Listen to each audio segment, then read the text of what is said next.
हाँ दोस्त, मैं रंजीत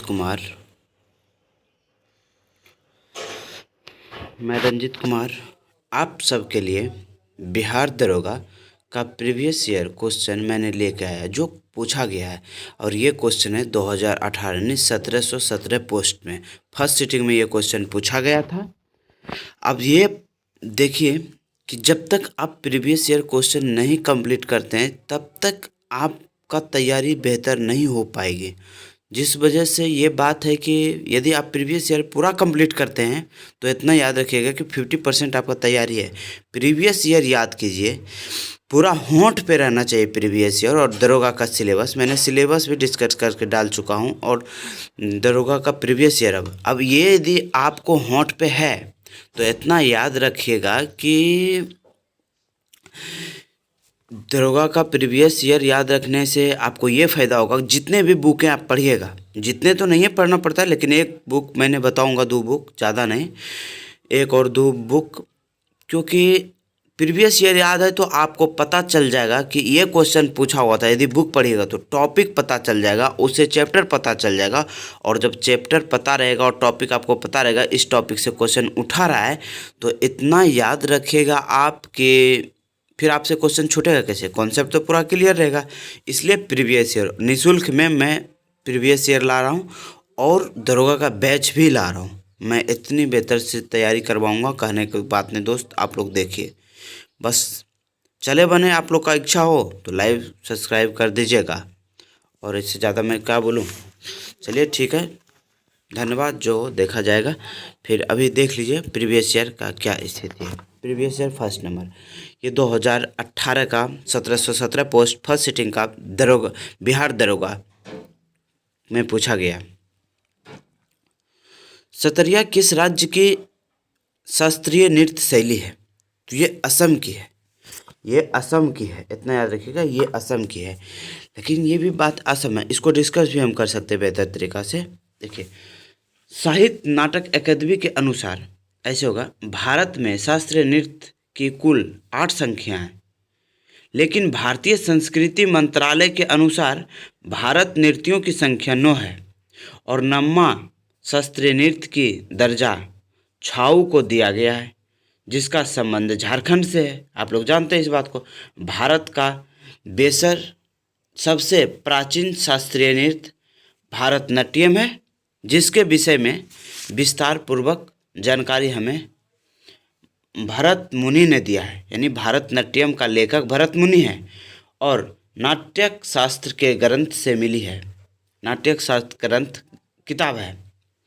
और एक मत शास्त्रीय नृत्य कथक है, जिसमें से हिंदी और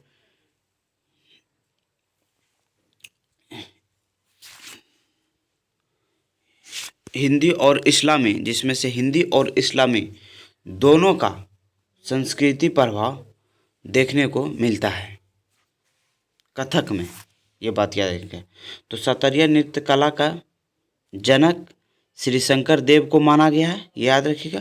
अब ये देखिए, आप एक ग्राफ बनाइए, एक तरफ लिखिए शास्त्रीय नृत्य और दूसरी तरफ लिखिए राज्य। तो भरतनाट्यम कहाँ की है? तमिलनाडु की। कथकली कहाँ की है? केरल की। राज्य में लिखिएगा केरल की। कुचिपुड़ी आंध्र प्रदेश। उड़ीसा की। उड़ीसा का। मणिपुरी कहाँ की है? मणिपुर का। सतरिया कहाँ की है? असम का। ये ग्राफ बना के आप लोग लिख लीजिएगा और याद कर लीजिएगा। मैं गारंटी देता हूँ कि क्वेश्चन जरूर फंसेगा। कथक नॉर्थ इंडिया का, उत्तर प्रदेश, मतलब उत्तर प्रदेश का, उत्तर प्रदेश का है कथक। झाऊ झारखंड का, आपको भी बोला गया ही था। मोहिनी अट्टम केरल का। ये इतना आपको याद रखना पड़ेगा। क्वेश्चन नंबर दूसरा है कि भारत का प्रथम उर्वरक संयंत्र स्थापित किया गया था। कहाँ किया गया था ये पूछ रहा है। तो ये भल्लारीपुर 1 नंबर ऑप्शन है, ये नहीं होगा। 2 नंबर में सिंदरी होगा, लेकिन जो तीसरा नंबर है बेलागावा ने और राजमुंदरी में।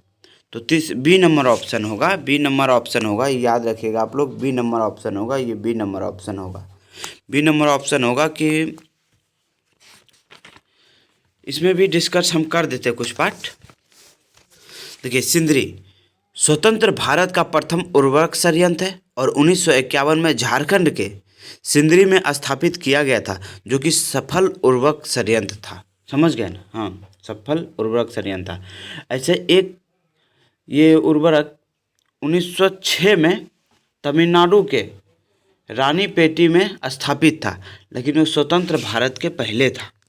और स्वतंत्र भारत के यहाँ ऐसा कुछ नहीं पूछ रहा है कि ये सिर्फ पूछ रहा है प्रथम उर्वरक संयंत्र कहाँ था।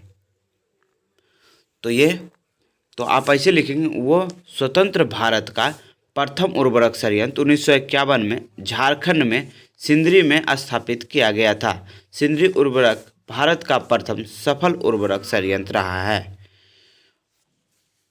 1951 में किया गया था इसको। तीसरा क्वेश्चन देखिए क्या है। तीसरा क्वेश्चन में किसी तत्व के समस्थानिक से पर्याप्त है। देखिए, साइंस ज़्यादा हम डिस्कस नहीं करेंगे, जब साइंस पढ़ाने लगेंगे तभी डिस्कस करेंगे। तो उस तत्व के वे परमाणु जिसकी द्रव्यमान संख्या अलग अलग हो, एक नंबर ऑप्शन। दूसरा नंबर ऑप्शन है कि वे तत्व के परमाणु जिनकी द्रव्यमान संख्या समान हो। तीसरा नंबर ऑप्शन ये है कि वे तत्व के वे परमाणु जिनकी परमाणु संख्या अलग अलग हो। तीसरा नंबर ऑप्शन है। अब देखिए, डी नंबर ऑप्शन है कि उस तत्व के दो परमाणु जिनकी परमाणु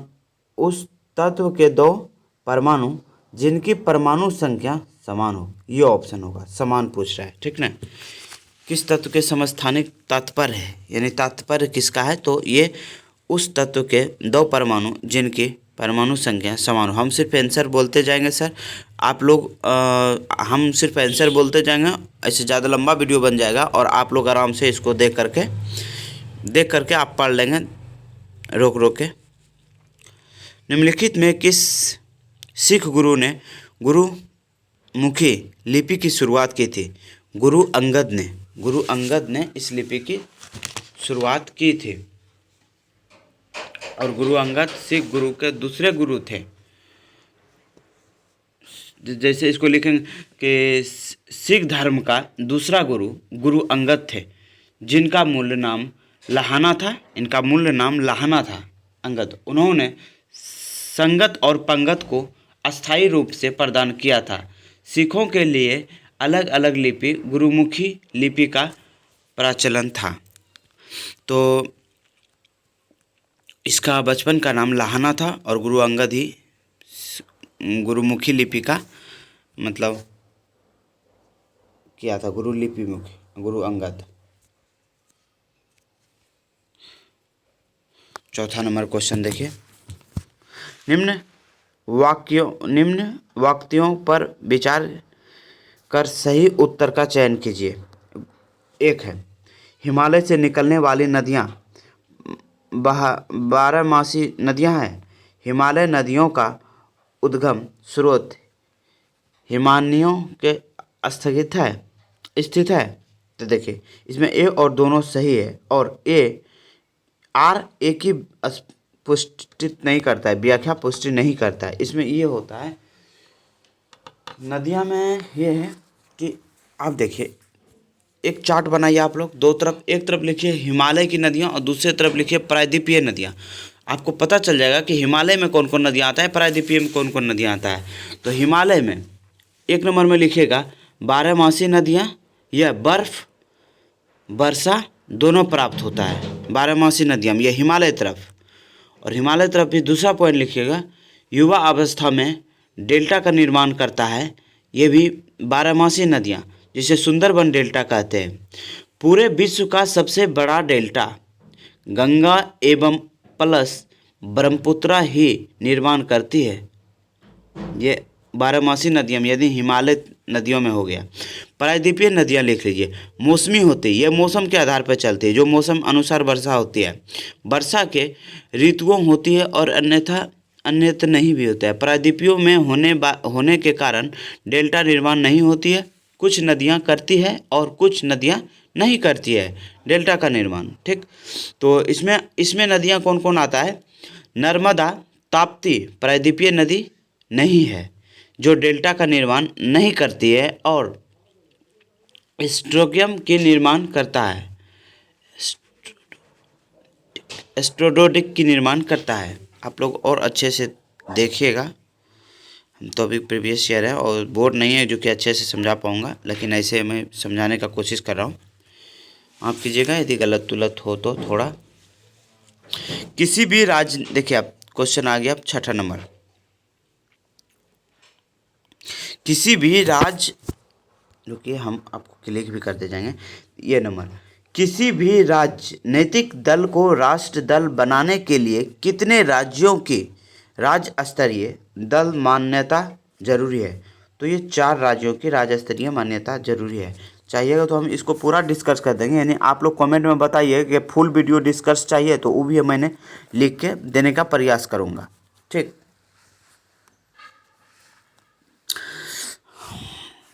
7वां नंबर क्वेश्चन है,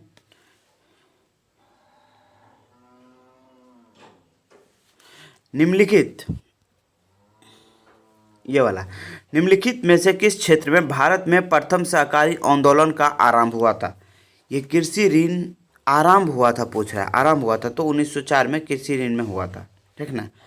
नींबू बाजगांव नामक बांध निम्नलिखित में से कौन सा नदी पर स्थित है? कौन सा? तो सिंधु नदी पर स्थित है, जो कि लेह लद्दाख में पड़ता है। समझ गए ना। किस वस्तु की कीमत में वृद्धि से क्या अभिप्रेरित है? किस वस्तु की कीमत में कि क्या अभिप्रेरित है? ये देखिए इकोनॉमिक्स का क्वेश्चन है, तो इकोनॉमिक्स में भी जब पढ़ाऊंगा तब बताऊंगा, ऐसे हम फिलहाल अभी आपको ऐसे ही बताते जाऊंगा। तो 1 नंबर में ऑप्शन है केवल मुद्रा के मूल्य में वृद्धि। नहीं, केवल मुद्रा के मूल्य में क्यों वृद्धि होगा? केवल मुद्रा दलित के मूल्य में दलित के मूल्य में वृद्धि नहीं, ये भी क्यों होगा? केवल वस्तु के मूल्य में वृद्धि नहीं। ये देखिए डी नंबर होना इसलिए चाहिए क्योंकि इसमें लिखा है मुद्रा के मूल्य दलित में गिरावट आएगी और वस्तु के मूल्य में वृद्धि होगा। वस्तु के मूल्य में वृद्धि होगा तभी तो, जब डिमांड ज़्यादा रहता है तभी वृद्धि होता है वस्तु के मूल्य में। समझ गए ना दोस्त, इसीलिए ऐसा होता है। निम्नलिखित में से 10वां क्वेश्चन है कि निम्नलिखित में से कौन सा पार्टी या संगठन डॉक्टर भीमराव अंबेडकर द्वारा स्थापित नहीं की गई थी? तो आप लोग देखिए कि नहीं की गई थी बोल रहा था, तो ये 1 नंबर ऑप्शन है दलित मुक्त मोर्चा। ये तो देख नहीं है, ये तो टिक मार दिए तो पता होगा ही, लेकिन आप लोग और देखिएगा तो नहीं ऐसा मिलेगा। ये 100% है, नहीं मिल रहे, क्योंकि समता सैनिक दल 1924 में किया था, the Republican party of India 1956 में किया था, स्वतंत्र मजदूर संघ 1936 में किया था। दलित मुक्त मोर्चा ये नहीं किए थे भीमराव अंबेडकर जी। तो ये क्वेश्चन हो गया सोल्व। अब देखिए 11वां नंबर क्वेश्चन जा रहे हैं हम लोग। संस्थाएं और संघ बनाने का अधिकार किस प्रकार के अधिकार को है? किस प्रकार का अधिकार है, ये पूछ रहा है। तो देखिए प्रत्येक व्यक्ति के लिए सुनिश्चित अधिकार होगा। केवल नागरिक के लिए सुनिश्चित स्वतंत्रता का अधिकार होना चाहिए, क्योंकि यहाँ स्वतंत्रता नहीं, इसलिए गलत हो गया। ऐसा बात मत सोचिए कि क्यों हुआ ये, क्योंकि प्रत्येक व्यक्ति को अपना अपना जीने का अधिकार है, स्वतंत्र है वो, तब वो ये अधिकार बना सकता है। कानून के समक्ष का समता का अधिकार नहीं, जीवन और दैही स्वतंत्रता का अधिकार नहीं। तो ये होगा आपका बी नंबर ऑप्शन है, केवल नागरिक के लिए सुनिश्चित स्वतंत्रता का अधिकार। क्वेश्चन नंबर 12, ओजोन छेद से क्या तात्पर्य है? मतलब आप क्या समझते हैं, ये हमेशा याद रखिएगा। तात्पर्य बोलता है तो ओजोन छेद से क्या आप तात्पर्य है, तो आप समझिए ओजोन छेद से क्या है। ओजोन परत में छेद इसका मतलब नहीं है कि तात्पर्य क्या होगा, ये भी नहीं होगा, ये भी नहीं होगा। तो क्षोभ मंडल में ओजोन का परत का कम होना, ये भी नहीं होगा।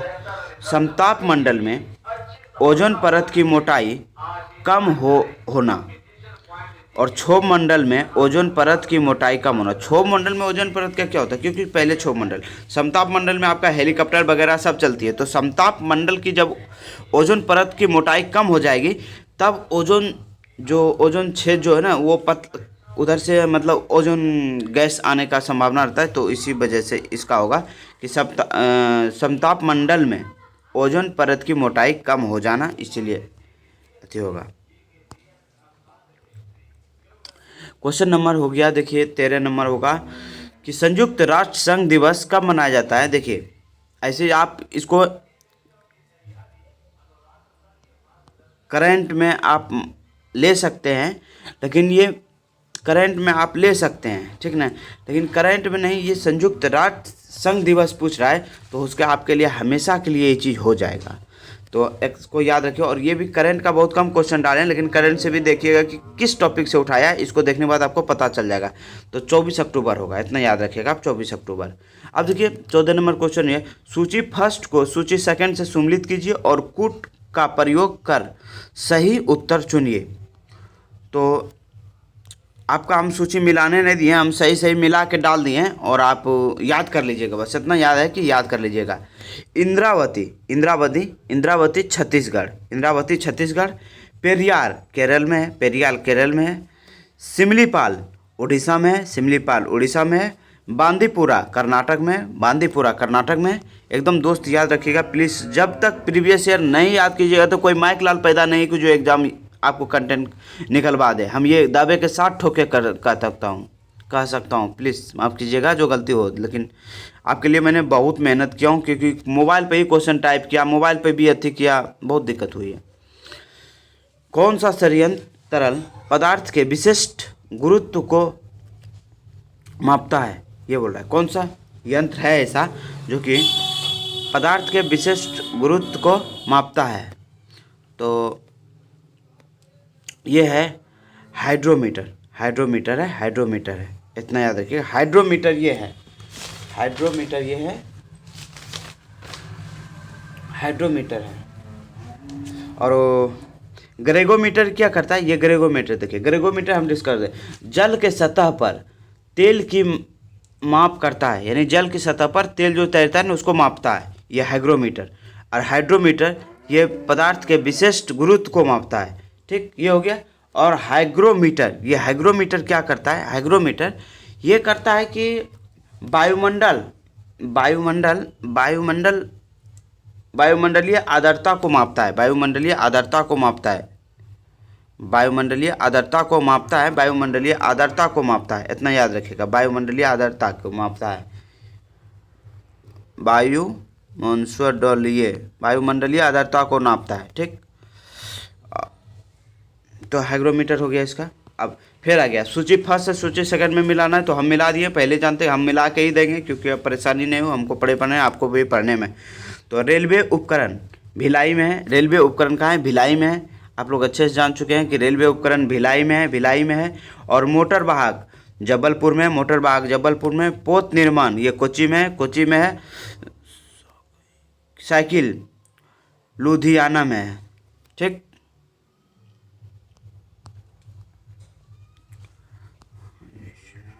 देखिए पौधों मिट्टी में घुले हुए नाइट्रेट को अवशोषित करते हैं तथा उन्हें परिवर्तित कर देते हैं। तो इसका क्या कारण है, एक नंबर में देखिए क्या है।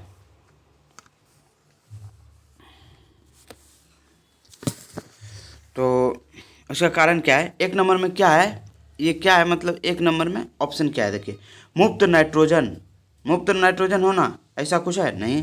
यूरिया में नहीं, अमोनिया में नहीं, ये प्रोटीन के कारण होता है, प्रोटीन के वजह से होता है कि पौधे मिट्टी में घुले हुए नाइट्रेट को अवशोषित करते हैं तथा उन्हें परिवर्तित भी करता है, ये प्रोटीन के वजह से ही होता है, दोस्त याद रखिएगा आप लोग। हवा में परागण कहते हैं, हवा में परागण को कहते हैं, हवा में जो परागण होता है उसे कहते हैं, क्या कहते हैं? वायु परागण कहते हैं, वायु परागण कहते हैं, वायु परागण कहते हैं, वायु परागण कहते हैं, वायु परागण कहते हैं, वायु परागण कहते हैं। इतना याद रखिएगा दोस्तों, वायु परागण होता है। पश्चिमी परागण ये नहीं होगा, स्वयंभंग नहीं होगा, कीट परागण नहीं होगा, तो वायु परागण होगा। वायु जो कि युवा जो कि प्रधानमंत्री कौशल विकास युवा जो कि प्रधानमंत्री कौशल विकास योजना के अंतर्गत कौशल विकास कार्यक्रम किसके द्वारा प्रारंभ किया गया था? एक नंबर में राष्ट्रीय कौशल विकास समिति, देखिए ये नहीं होगा। कॉन्फेडेरेशन ऑफ इंडिया इंडस्ट्री नहीं होगा। गृह मंत्रालय नहीं होगा।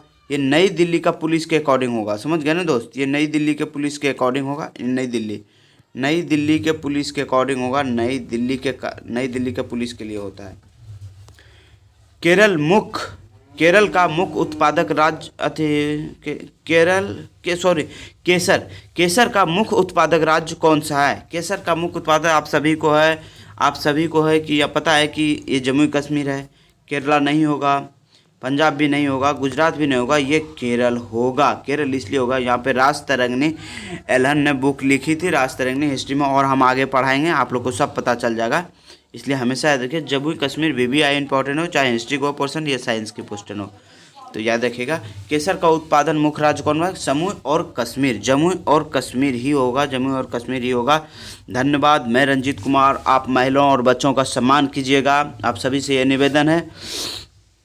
और मैंने 20 क्वेश्चन आप लोग को डील कर दिया हूँ, और आगे कल लेकर के आऊँगा क्वेश्चन। देखिए मैं ये Bihar SI previous year question with answer दिया हूँ, और मेरा कॉन्टैक्ट नंबर नीचे है। आप लोग मेरा चैनल सब्सक्राइब कर दीजिएगा, लाइक कर दीजिएगा, अच्छा लगे। लेकिन प्रीवियस ईयर पूरा रटवाऊँगा, ये मेरा गारंटी रहा। उसके बाद मैंने जो बैच लेके आऊँगा, देखिएगा लूसेंट को कैसे पढ़ाया जाता है। एक कटी रटने का नहीं हम वजन दूंगा आप लोग पे। यहाँ पढ़िएगा, यहाँ याद हो जाएगा। बस एक बार खाली आपको जब पढ़ लीजिएगा, मेरा वीडियो देखने के बाद एक बार खाली रिवीजन कर लीजिए, मेरा वादा रहा। नहीं तो पढ़ाना यूट्यूब पर छोड़ देंगे। विश्वास रखिए, ज़रूर सक्सेस होइएगा। जय हिंद, जय भारत। महिलाओं और बच्चों का सम्मान कीजिएगा। थैंक यू मेरे दोस्तों।